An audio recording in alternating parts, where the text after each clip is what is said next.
предугадать ход событий, именно вот такой подробный, практически невозможно. Почему скажу? Мне пришлось поучаствовать в 2 революциях. Одна поддерживать в Афганистане, вот, Саурскую революцию, а потом самому устроить революцию в Таджикистане. Ну как революция? Да, национально-освободительную революцию для освобождения в Таджикистане. От начала и до конца. Вот свои не опаздываю, сейчас скажу историю, а я рассказывать не буду, а вам расскажу. Август 92 года. В спальне у командира бригады 15, в спальню у командира 15 бригад спецназ 3 телефона. ЗАСовские, обычной связи и телефон прямой с оперативным дежурным. Почему? Потому что в бригаде 300 офицеров и прапорщиков. И я им говорил, товарищи офицеры и прапорщики, если один из вас 1 раз в году позвонит мне ночью, я весь год буду не спать, понимаете? А вы только 1 раз в году позвоните. Поэтому в конце концов пришел к выводу, говорю, все связи ночи ко мне только через дежурного. Ночь, это первый час ночи, точно, я уже уснул. Вот, звонок, звонит телефон ЗАСовский, думаю, ну, ничего хорошего мне сейчас не скажут. Если мне ночью идет звонок, мне скажут, товарищ полковник, у нас большая радость. Да? Какое-то ЧП случилось, тебе же будут, или тебя будут драть уже, или мне нужно приготовиться к этому процессу, вот, как командиру бригады. А что бригады? 6 отрядов, 3000 человек вообще бригада спецназ, полуразвернутая. Там, тем более Афган прошла, там еще нравы, еще те были в этой бригаде. Вот. Вы знаете, что в Таджикистане, это направление оперативной деятельности бригады спецназ, сейчас скажу вам, совершенно секретные данные. Они были совсекретными еще в 1991 году, до распада Советского Союза. 15 бригад спецназ, имея 6 отрядов спецназа, была предназначена. 1 отряд на Синьцзянь-Уйгурский автономный округ Китая, куда формировались эти вот ребята, все известные, с тем, чтобы организовать на территории этого округа повстанческое движение, там же это мусульмане, помочь свободолюбивому уйгурскому народу поднять восстание против китайцев в случае войны с Китаем. 1 отряд. Второй по приему был Афганистан. Второй тоже Афганистан. Потом был отряд, и 2 отряда на Иран еще был. 1 отряд был в резерве всегда. Вот. Это восточный Иран. Представляете, от Китая и до Ирана это вся полоса ответственности 15-й бригады спецназа. Специальная разведка. Бригада из отряда, да? Бригада из отряда. 6 отрядов стоит. Отдельные отряды. 5 отдельных и 1 отряд управления, который прямо при бригаде находится. Военной разведки и тогда, и сейчас есть такой закон об оперативно-розыскной деятельности. Согласно этому закону, ГРУ ГШ или военной разведки запрещено законом вести разведку на территории России и Советского Союза. Запрещено нам. И когда началась Первая Чечня, возникла целая коллизия. Понимаете? Вроде бы армия воюет, да? А ГРУ не имеет права применять свои силы и средства, агентуру, оперативную разведку, спецназ, да вообще военную разведку на территории Чечни. Потому что это же наша территория, а мы не имеем права вести какой-то специальный вид разведки. И там, в конце концов, уже законом тогда, знаете, куда, как дышло, куда его уже повернул, то оно и вышло. Вот. То есть это целая была проблема юридическая, правовая и так далее. Одним словом, меня вызывают в вип-зал, все такие бугорки, где-то вот такая чуть поменьше комната. Говорю, так, товарищ Клочков, значит так, и не так, значит, товарищ полковник, сейчас вам будет присвоено звание по согласию генерал-майора, вы принимаете командование 201-й дивизии Мотострелкового на в Душанбе. Вот. Вот. Ваше оперативное подчинение передается ваша собственная бригада, 15-я. Вот с таким составом сил и средств в состоянии сменить власть правительства в Таджикистане, в Душанбе. Я говорю, в принципе, дело одной ночи или одного дня. Вот если такие силы будут, без проблем. Вот. Вы берете же это дело. А во мне уже есть вещи, которые Господь ведет. Думаю так. А мне что-то не то во мне. Думаю, в принципе, сделать, что взять дворец, перебить ментов или кого-то. Это дело достаточно техническое, честно говоря. При наличии развернутой бригады спецназ, которая прошла Афганистан, я немножко скажу хвастливо, как хвастливо, с бахвальством, да, мне даже не нужно было ничего приказывать. Вот ФАС, я утрирую, конечно, там, такой-то объект в таком-то времени сделать. И работал, уже командир отряда знал, что ему нужно делать. Начальники служб бригады знали, что им нужно делать.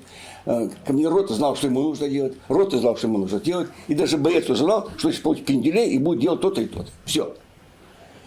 Вообще никто ничего не знает. Никто, сейчас никто ничего в армии не знает толком. Вот. А вот так и воюют. А тогда Таджикистан делился на две группы. Одних звали Вовчиками, это были исламисты, которые они уже гимны этого играли по радио, гимны Ирана играли. Вот уже эти чулки начали натягивать на своих баб. Вот. А вторые были юрчики, их звали. Или не лобасы? Вы знаете, что говорю? В принципе, в течение с такими силами дня 3-4 на подготовку нужны недели на подготовку, потому что нужно поставить задачи, отработать там, посмотреть по снимкам, где что стоит, покататься по улицам, где тоже что стоит. Вот. И вы знаете, как только мы, вот, 201-я дивизия, там была дивизия уже, вот, мы свергнем это правительство, поставим своего. Я же не спрашивал, кого не собираются ставить. Мне по барабану было. Я свое дело сделал, вот, а потом вы ставьте хоть обезьяну там ставьте. Вот. И как только мы это сделаем, в Таджикистане не будет ни Вовчиков, ни Юрчиков. Будет один русский солдат-оккупант, который подарил свободу движения таджиков. А что вы хотите? Опять мы русские будем сейчас что-то делать для вас, а потом опять станем вас оккупантами. Может, в то время уже началась-то бодяга, что вы пришли, мы построили заводы, фабрики, каналы, гидростанции. А оказывается, мы оккупанты у них там, понимаете? Вот такие оккупанты были. Я говорю, вот. Одной из задач было прямо написано. Содействие организации, подготовки и направлению деятельности партизанских и других сил вооруженного сопротивления в тылу противника в интересах операции вооруженных сил и Советского Союза в целом. Задача бригад спецназ такая была. Вот так давайте мы этим займемся, организуем это вот движение, сопротивление, и пускай они и с собой разбираются между собой-то. Он поднимает трубку, время 12 часов ночи в Москве, он звонит Гайдару. Говорит: Егор Тимурович, вот командир бригады Клочков предлагает другой вариант. Вот какой другой вариант? Он говорит, пусть сами таджики это и сделают эту революцию, мы им поможем. Говорит: Клочков готов взяться за это дело сам? Говорит: да. Сколько ему нужно времени? Сколько времени? Представляете, вот ты спал дома, да, а тебе через полтора часа спрашивают, сколько времени нужно, чтобы менять власть в государстве соседнем? Ну, сколько? Ну, так прикидывай, прикидывай. Месяца 3, говорю. Вот. Правда, дело оговорка хитренькая. При наличии соответствующих ресурсов. Мне дали все, надо прямо сказать. Ограничений не было. Когда? Когда? Вот, август, сентябрь, октябрь, ноябрь. Вот. Ну, думаю, вот к концу ноября надо уже. Вот. Мы взяли Душанбе, была первая попытка 8 ноября, это, получили пенделей, откатились. Вот. Провели штабную тренировку, как партизанский отряд должны занимать города. И 11 ноября мы Душанбе взяли. Что такое специальная операция? Это когда имеются соответствующие силы, подготовленные. Этих сил достаточно, чтобы сменить власть вот таким вот специальным путем. То есть не захватывать Душанбе, там, не менять ничего-то. Берется президентский дворец, блокируются силовые структуры, ну, типа СНБ, КГБ немножко называется, милиция, полиция или бог знает что. Главное, что делать? Главное, это телевышка. Для 90% людей власть – это те, кого он видит по телевизору. Вот так устроено любое человеческое общество. Там не был список, там был председатель президиума Верховного Совета Таджик СССР, был первый секретарь Курганского, Кулябского, по-моему, какие-то еще были обкомы, там еще какие-то были фигуры известные.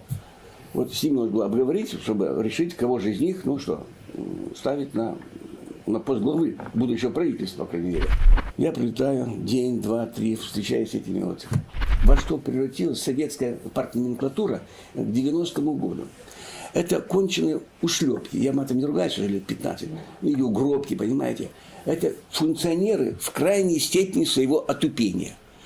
Ако это по-таджикски, это старший брат Ако у них. Вот. А узбеков Акя. Вот. Ако, что скажете, мы все будем делать.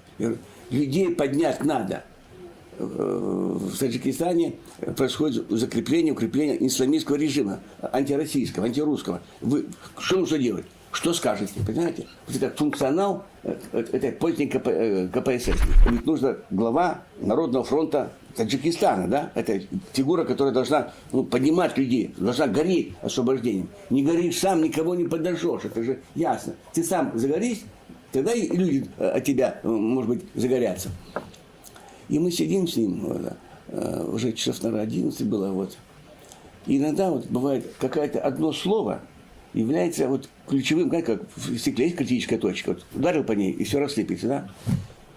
Я говорю, командир, говорю, засечения, нет, среди них нет авторитета, понимаете? Он говорит, нет, почему, говорит, Владимир Васильевич, авторитет есть, но он 22 года в тюрьме сидел. Здесь он банду создал свою, они уже, говорит, там каких-то зэков освободили, там что-то еще сделали.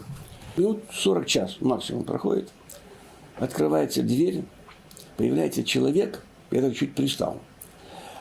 Знаете, был такой портрет Хемингуэя, закладистой бороде, вот седой, чем-то похож, да, вот. Заходит Хемингуэй. Я смотрю, такой, думаю, вот это кадр. Кстати, в документах была Хэмми, его звали, это его кличка, в документах оперативно была Хэмми, да, ну, от Хемингуэя, чтобы не забыть. Заходит Хемингуэй, он, я знаю, хубости, чтурости, все это уже в Афгане знала хорошо уже. Вот. Садимся, начинаем говорить. Он создал свой отряд, человек 30, уже вооружил чем смог. В советское время оружия не было. Это еще начало 90-х, еще оружия еще не было. Потом оно полилось рекой, это неучтенка, а потом-то там не было. И что? И начинаем понимать, что человек, у него уже группа создана, он понимает, что эта власть, она не наша, это не народная власть, говорит, это мы исламисты, он эти чулки, по-русски говорит прекрасно.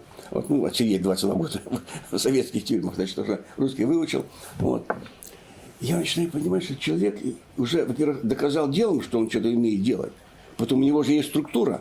Он готов взяться, и он говорит следующее. Ну, прошу так, министром обороны должен быть русский. Начальником ГУВД должен быть русский. Я говорю, почему? Мы перегрыземся все. Мы все кланы, Кулябские, Курган-Тибинские, Ленинабадские, мы все перегрыземся. Русский должен руководить силовыми структурами. Думаю, откуда этого мужика вот такое глубокое, глубинное понимание сущности всего этого? В конце концов, он так. Говорит, ну хорошо, я говорю, так. Он командир. Я смотрю, что он себя представляет, да? А он же на меня смотрит. Восток дело тонкое, Петруха. Это не просто красивая фраза из фильма. Это на самом деле очень тонкий мир. Он сейчас меня.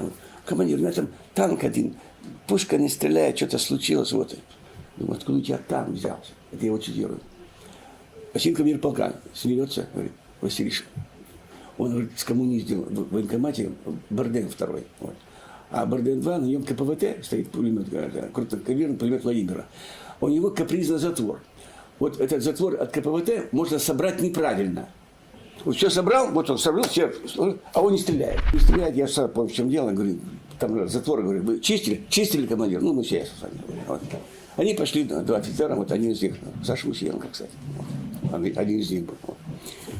И они пошли туда, вот. Ну, пошли, отъехали куда-то. Вот. Проходит уже минут 40, им загрузили полное БТР боеприпасов. Оружие не дал, думаю, сначала посмотреть, как им будет пользоваться. Заходит Файзали, а у него вечно на свадьбе был, знаете, зелень, они, это хрень зеленый здесь, вот, под губой держит. Вот. Заходит к нему, пушка стреляет туда, куда целишься.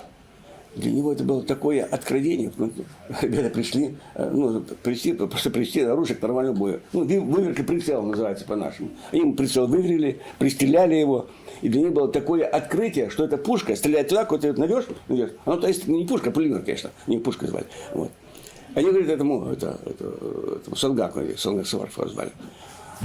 Он смотрит на меня, он понял, что это не шутка, потому что если он со мной поговорил, после этого ему исправили этот танк на колесах, это БРДМ второй.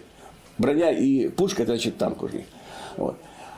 Он понимает, что я тоже не словами бросаюсь. Ему загрузили весь это БРДМ гранатами и боеприпасами. Вот. Он тоже понял. Я выяснил, почему он сидел, зашел за хулиганку, и его блатные попытались нагнуть на зоне. Он его укокошил. Прибил просто-напросто. Ему добавили. Они решили ему еще отомстить за это. Там какую-то, ее перевели в другую зону. Вы решили там нагнуть. Он и там еще одного хлопнул. Вот. Все поняли, что с этим Сангаком шутить не надо, это, мол, еще тот кадр. И вот так он сидел 22 года, вот эти все дела, уже в тюрьме все ловил себе. Вот. Конечно, 22 года накладывать отпечаток, это понятно было, что у него там с нервами было не все в порядке. Но как понимание справедливости жизни у него было полное. Вот и мы, я прилетаю в ККТ оттуда, вот, уже окрылен, думаю, теперь как доложить? Вот, зачастую спецоперация зависит от таких нюансов, которые даже невозможно представить. И почему так отнесся, я вначале отнесся, не то что снисходительно, а с пониманием, почему провалилась первые дни спецоперации. Я понимаю, что ее настолько сложно подготовить, что все сыграло. Думаю, за день-два что сорвалось, через 2-3 дня поправить и пойдет дальше как нормально. И как доложить теперь? Встречает мне министр обороны от Узбекистана Ахмедов. Вот. Ну давай, думаю, если я сразу предложу Сангака, не приедет. На Востоке, вот я нужно спросить, мне нужно от вас там 10 баранов, я тебе дам за это КАМАЗ, да, на день, там, картошку или там морковку повысить. Разговор на сколько? На 5 минут разговор. Поздороваться, решить, что кому нужно. На Востоке это занимает час, может, 2. Потому что если ты приедешь сразу, это неуважение к собеседнику. Не потому что они такие тупые. У них есть правила обращения. То есть, если ты приехал сразу говоришь в лоб, ты его не уважаешь. Ты приди ко мне, спроси, как у меня дела, как что, как погода, как вообще жизнь. Потом мы поедим орешков, чаем, как жены, да. Вот. Это да, к этому нужно прийти, к пониманию, как люди живут, в какой системе координат они живут. Я говорю, товарищ министр, вот был первым президентом был председатель Верховного Совета Таджикской ССР. Я им даю характеристику убойную, второму убойную. Третьему убойному, четвертому убойному, мрачнеет. Вот. Вот он тоже понимает, что из таких людей там выбирать-то некого же на пост председателя Народного фронта освобождения Таджикистана. Вот. Он так сел, говорит, ну и что теперь? Кого из них? Вообще-то, говорит, товарищ министр, говорю, Ахмедов, Рустам Романович, говорю, там еще 9 человек, говорю. Он, говорит, создал уже свой отряд, вооружился, даже уже нашел этого, выгнал уже этих вот исламистов из Курган-Тюбе, вот, уже выгнал, вот, и управляет практически, ему сейчас подчиняются там все Курган-Тюбе. Вот здесь в Курган-Тюбе стоит его структура, он управляет, и стоит наш полк Курган-Тюбинский, 201-й дивизии. И что ты? А что ты по нему молчишь? Он 22 года в тюрьме сидел. А теперь цитирую фразу, я ее всю жизнь буду помнить, он так всегда. Но Квачков, сам бандит, и бандитов подсунуть нам хочешь. Я говорю, товарищ министр, я же не бандит, я говорю, военный разведчик. Я вам шутит так, говорит. Ну и что? И как будем докладывать Каримову? Я говорю, как? Как-то будем. Я говорю, я же вам доложил. Он, ну ты хитрый русский. Я говорю, да, не хитрее вас, ребята. Вот. И он по этой же методике, он звонит Керимову при мне. Проходит минут, 5-7 я поговорил, потом чувствую Сангак, вот, такая пауза. А он докладывает, они же боялись, что страшно. Каримов еще тот фрукт был. Вот. Хорошо, он здесь, да. Ты отвечаешь за то, что он будет управляем. Я говорю, не будет управляться, управим. Хорошо, вези его к нам, ко мне. Вези его ко мне. Ну смотри, это делается. Вот так делаются все эти вещи, ребята. Всегда и везде. Вот. Естественно, команда прошла, там его привезли, показали Керимову, он его утвердил на каких-то условиях. Это я уже не знаю, понимаешь ли. Вот. И дается команда, и потом в Таджикистан, вот, в Курган-Тюбе, потом в Куляб пошли. А в Кулябе был такой председатель колхоза, или по-русски, по-ихнему, Раис. Раиса звали Эммали Рахмон. Когда мы сидели пили чай с Сардаком, он нам чай принесел. Со всех складов из Термеза пошло около 10 тысяч или 15 тысяч различного вооружения стрелкового. Пошла мука 2 помолов. Мука помола 5,45 и мука помола 7,62. Это она числилось в этих вот в документах. Да, вот. Мы же гуманитарную помощь оказываем там. Пошли яблоки моченые, яблоки гладкие, естественно. Ну там много чего. А? Огурцы? Огурцов не было. У них мы мины не давали. Огурцы это мина на жаргоне.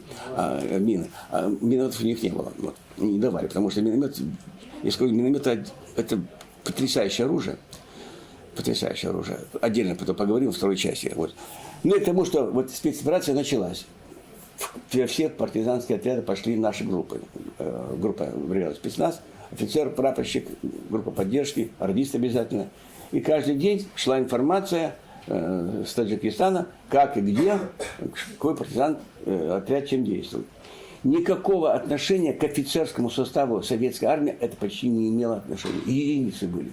Вот я скажу, самым лучшим командиром партизанского отряда из Курган-Чубе, там одной район не забыл, какой такой шлаг был, стал зам секретаря спорткомитета района. Казалось бы, ну где спорткомитет, да, и где вообще-то партизанские действия. Там главное, если человек умеет управлять, если есть воля, понимание, для управления очень важна воля командирская и умение, с одной стороны, слушать людей и не идти у них на поводу. Это две вещи, которые вот так качаются всегда. И кто-то в одну сторону перекачнется, будешь тряпкой, в другую тебя самого там или сомнут, или вытянут, или еще пристрелят. И после этого, вот один был отрядов, это Якуб Сарилов, вот, он был наркобароном до этого. Он тоже был против этих вот исламистов, вот, создал отряд, набрал своих, ну, если не, ну, криминал собрал практически свой. Вот. Но наркота это криминал же, это не криминал, это вот же такой вот, пострелять, побегать, да, это же, наркота это все-таки более тонкие структуры мошенничества и преступления. Вот. Он собрал, и так мы берем власть. Куда девать Якуба Сарилова, наркобарона? Ответьте себе. Он стал министром внутренних дел. А кого еще ставить? Кто девушку ужинает, тот ее и танцует. Кто революцию делает, тот и станет. Я почему-то специально, видите, так, казалось бы, многословно вам сказал, а кто будет у нас тем-то? Я говорю, вот кто станет, кто будет командовать, кто делает? Вот кто поднимет Россию, кто сможет добиться победы, вот тот и будет. Я говорю, если это сделает Мария Ивановна, учительница русского языка, Мария Ивановна Жанна Даркова, кстати, молодежь сейчас не понимает это слово. А кто такая Жанна Даркова? Знание истории современным ЕГЭшным поколением ужасающее. Мне приходится расшифровывать. Вы знаете, кто поднял Францию на борьбу за освобождение от английского оккупации? Кто? Я говорю, неграмотная французская девчонка 16-летняя. Ни пэры, ни мэры, ни хер, как говорил Глашов. Девчонка подняла нацию. Что? Дух есть. Господь есть. Ну, по-другому не бывает. Кто у нас здесь поднял? В Нижнем Новгороде вообще-то. Знатные бояре, дворяне или еще кто-то. Мясник. Староста мясного ряда Кузьма Мин поднял. И Нижний, а потом всю Русь поднял. Староста мясного ряда.